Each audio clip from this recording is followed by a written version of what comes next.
ہیں. میرے پاس ایک خاتون آئی, کہنے لگی کہ 50,000 روپیہ قرض لیا تھا تو سود پہ لیا تھا میں نے, اب 1.5 لاکھ روپیہ ہو گیا ہے, تو وہ وعدہ آ گیا تو میں دے نہیں پا رہی.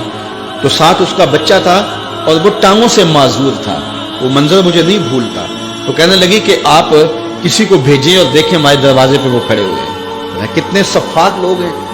تو آپ نے کسی مجبوری کے تحت لیا ہوگا. تو کہنے لگی ہاں میں نے بیٹی کی شادی کرنی تھی, لوگوں کے گھروں کے برتن مانج کے میں نے کوئی جہیز کی چیزیں بنا لی تھی, لیکن وہ کہنے لگے 100 آدمی لے کے آئیں گے بارات میں, تو اس وجہ سے مجھے یہ قرض اٹھانا پڑا, باقی تو میں نے تیاری کر لی تھی.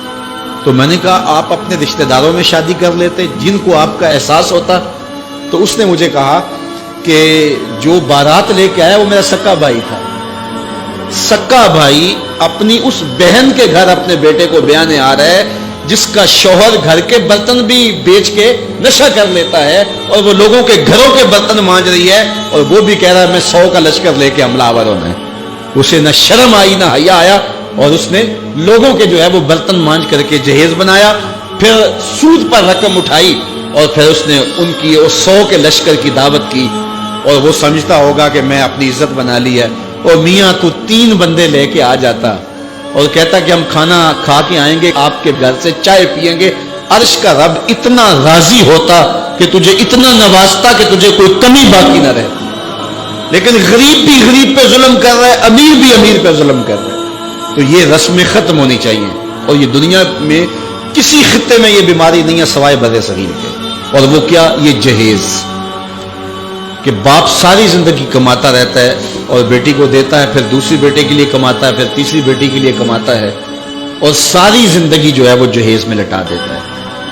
اور لوگ مطالبہ کرتے ہیں کہ ہمیں اتنا جہیز دیا جائے. پوری دنیا میں یہ کہیں نہیں ہوتا, نہ شرق میں نہ غرب میں, کہیں بھی نہیں, صرف بر صغیر.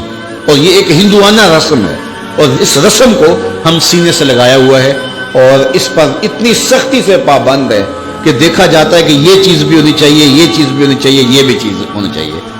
جہیز کی باقاعدہ اشیاء ملتی ہیں, اور باقاعدہ جو ہے اس کے مطالبے, اس کی لسٹیں ہوتی ہیں کہ یہ ہمیں دیا جائے.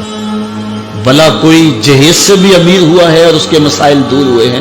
یہ بھی مانگنے کا ایک طریقہ ہے, اور پوری دنیا کے اوپر میں نے عرض کیا کہیں نہیں ہوتا, اور اسلام میں تو اس کی گنجائش ہی نہیں ہے. تحفہ آپ دے سکتے ہیں, لیکن وہ بھی ایک جو ہے وہ مخصوص دائرہ ہے. لیکن جب یہ سلسلہ ایک مرض بن جائے تو اس وقت اس سے بھی ان حالات کے اندر آپ کو گریز کرنا چاہیے, اور اس مصیبت سے بھی جان چھڑانی چاہیے کہ جو ہے وہ 1000 کا لشکر لے کر بیٹی والوں کے گھر حملہ آور ہوتے ہیں. کس نام پہ, کس وجہ سے؟ اور وہ لوگوں سے قرض اٹھاتے پھرتے ہیں. اور اس کے لیے ظاہر ہے جو بیٹیوں کے ماں باپ ہیں ان کے لیے اس کے خلاف جہاد کرنا بہت مشکل ہوگا.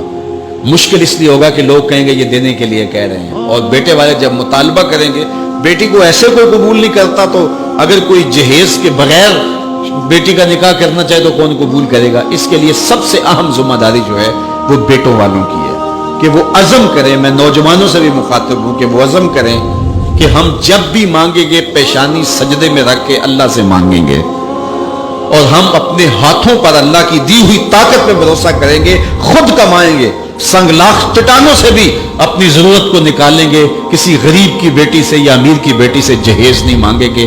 جس نے بیٹی دے دی اس نے کیا باقی رکھا ہے؟